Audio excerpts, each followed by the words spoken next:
नमस्कार, मैं डॉक्टर शालिनी राकेश। बड़ी ही हैरानी हुई है जानकर के कि भारत की जीडीपी अब एशिया में सबसे निचले स्तर पर पहुंच चुकी है। सिर्फ फिलीपींस उससे नीचे है, वरना भारत का स्थान सबसे नीचे है। लेकिन वहीं हैरानी भी हुई यह जानकर के कि एशिया में रिचेस्ट पीपल में, यानी कि सबसे अमीर व्यक्तियों में भी भारत का ही नंबर है।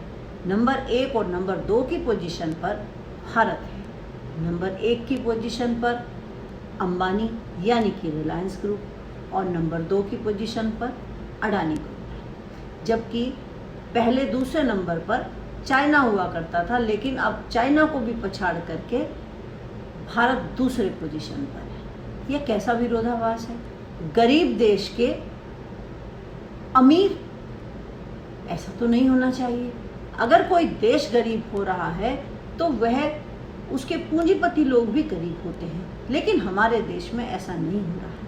हैरानी की बात तो यह है कि इकोनॉमी हमारी नाजुक दौर से गुजर रही है, बैंक हमारे कंगाल हो रहे हैं, यहाँ तक कि अब तो बैंकों को विदेशों को भी बेचना पड़ रहा है। सरकार हमारी चला नहीं पा रही है जिन संस्थाओं को, उन सभी का प्राइवेटाइजेशन किया जा रहा है। कहीं ऐसा तो नहीं कि वो जो कहावत है ना कि अंधा बाटे सीरनी और अपनों को दे, कहीं ऐसा तो नहीं है कि सारे देश से पैसा ले करके 2 व्यक्तियों को ही दिया जा रहा है। वरना ऐसा कैसे हो सकता है कि $7 बिलियन से संपत्ति पहुंच करके $66 बिलियन तक पहुंच गई और अंबानी की $23 बिलियन से लेकर के अब $76 बिलियन तक पहुंच गई। हो सकता है आने वाले समय में अडानी उनको भी पीछे छोड़ दे। बहुत अच्छी बात है, किसी का बिजनेस बढ़े, इसमें खुशी की बात होती है। लेकिन ऐसा क्या रामबाण है जो जनता के पास नहीं है, सिर्फ उन्हीं के पास है? तो सीधा सीधा ये समझ में आता है कि देश की सारी इकोनॉमी अब चंद लोगों के हाथ में है, या यह सरकार हम 2 और हमारे 2 के फॉर्मूले पर काम कर रही है। इसमें सारा का सारा आप देखेंगे तो बिजली अडानी के पास, गैस अडानी के पास, अडानी ग्रीन के नाम से गोदाम अडानी के पास, बंदरगाह अडानी के, हवाई अड्डे अडानी के, यहाँ तक कि माइल्स भी अडानी के। कोल तो वो आपको हैरानी होगी जान करके, क्योंकि बांग्लादेश और चाइना तक को भी वो कोल सप्लाई करते हैं। लेकिन आप यह बताइए कि खाली अंबानी और अडानी के बोर्ड से तो प्रधानमंत्री नहीं बने हैं या भाजपा की सरकार नहीं आई है, तो फिर आपको क्या मिला? वोट तो आप लोगों ने दिया था और धनवान वो हो गए, देश गरीब हो गया, देश की जनता के पास आज पैसे नहीं है। इसका मतलब आपको तो धर्म मिला, उनको धन मिला। आपसे बोला गया कि आप ईंट इकट्ठे करो, लोहा इकट्ठा करो, मूर्ति बनेगी। आपसे बोला गया राम मंदिर बनेगा, चंदा इकट्ठा करो, आप लग गए चंदा इकट्ठा करने के लिए। लेकिन आपको जब ऑक्सीजन की जरूरत पड़ी तो क्या आपको ऑक्सीजन मिली?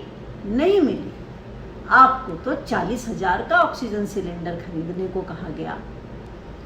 आपने बिजली मांगी तो आपको बिजली महंगी मिली, बोला गया सोलर पैनल लगा लो, उसके फायदे गिनवा दिए गए। आपने पेट्रोल मांगा तो 100 के पार, आपको पॉल्यूशन की बातें बताई गई, बोला बिजली की कार ले लो। आपने कहा सड़कें दे दो, उन्होंने कहा टोल दे दो।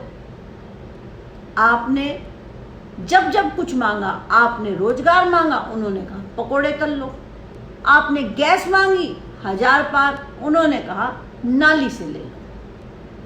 तो अभी भी आपकी आंखें खुली, आप तो सिर्फ उनके लिए सत्ता के रास्ते साफ करते गए, उनको सत्ता देते गए, वो अपनों को धन देते चले गए और आपको मिला ठेंगा।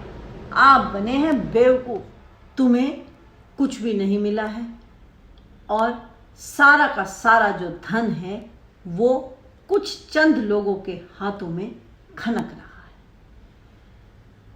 इससे यह साबित होता है कि कभी भी धर्म के चक्कर में आकर के वोट नहीं देना चाहिए। हमेशा आपको यह देखना होता है कि आपका फायदा किस में है, जनता को क्या चाहिए, क्या उसकी बेसिक नीड है।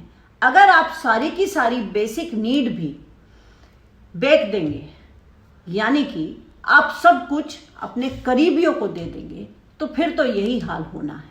आज बच्चों को पढ़ाई नहीं मिल रही है क्योंकि ऑनलाइन स्टडी का ज़माना है, महामारी फैली हुई है, तो उनके हाथ में लैपटॉप नहीं है, कंप्यूटर नहीं है या मोबाइल फ़ोन नहीं है ताकि सारे देश के बच्चे पढ़ सकें।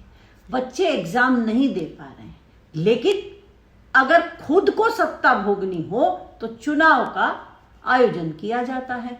उसमें बहुत सारे शिक्षक, जिनकी संख्या 1631 है, वो मर जाए तो मर जाए, क्या फ़र्क पड़ता है। हमें तो सत्ता चाहिए, उन्हें सत्ता मिल जाती है, उनके करीबियों को धन मिल जाता है। तुम लोग धर्म में उलझे रहते हो। तुम सिर्फ इसी बात पे खुश होते रहे कि मुस्लिम देश से भाग जाएंगे, अरे मस्जिद गिरा दी, बड़ा अच्छा किया, अरे हम तो हिंदू राष्ट्र बनाएंगे। और वो जब उन हिंदुओं को सही से अंतिम संस्कार भी मुहैया नहीं हुआ, तब तुम्हारी आंख खुली कि नहीं खुली? लगता है काफ़ी हद तक खुल गई हैं, और कुछ बाकी बची हुई है ना, तो वो भी खुल जाएगी।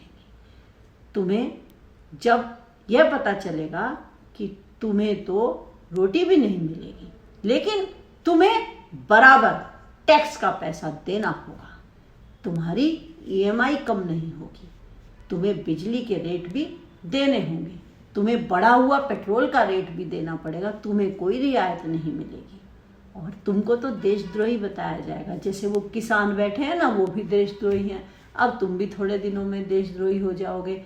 अच्छा, तो एक बात और बता दीजिए, क्या कोई मुस्लिम है जो पैसा लेकर के भागा है? नहीं भागा है। क्या मुसलमान टैक्स नहीं देते हैं? देते हैं। जैसे आप टैक्स देते हो, वो भी टैक्स देते हैं। और टैक्स की चोरी कौन करता है? कारपोरेट लोग करते हैं। बैंक किसकी वजह से डूब रहे हैं?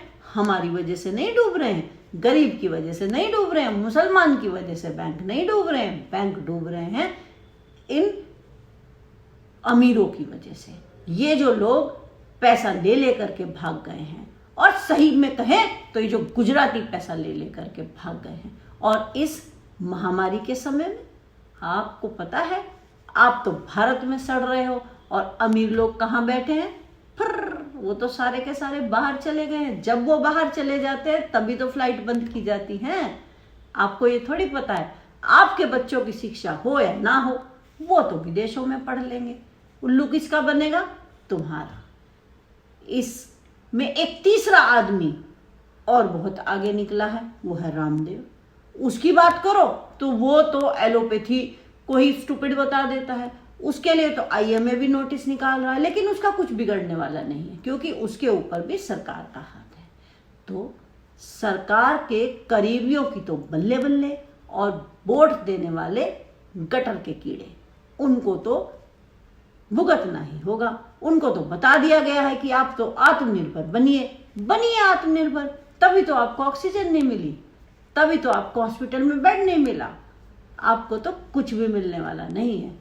अब ये जो आपने गलती की थी कि धर्म के नाम पर वोट दे दिया और किसी को राजा बना दिया, किसी को पैसे दे दिए, अब ऐसी गलती मत करना। अब काम के नाम पर वोट देना। जब भी आप काम के नाम पर वोट दोगे तभी तरक्की होगी, वरना ऐसे ही लड़ते रहो, तुम लड़ते रहो, दूसरों की चांदी होती रहेगी। फिर तो चाइना क्या, कोई दूसरा देश भी आक्रमण कर लेगा। जब हम आपस में लड़ेंगे तो दूसरे तो इसका फायदा उठाएंगे। बाकी आप सब खुद समझदार हैं। धन्यवाद।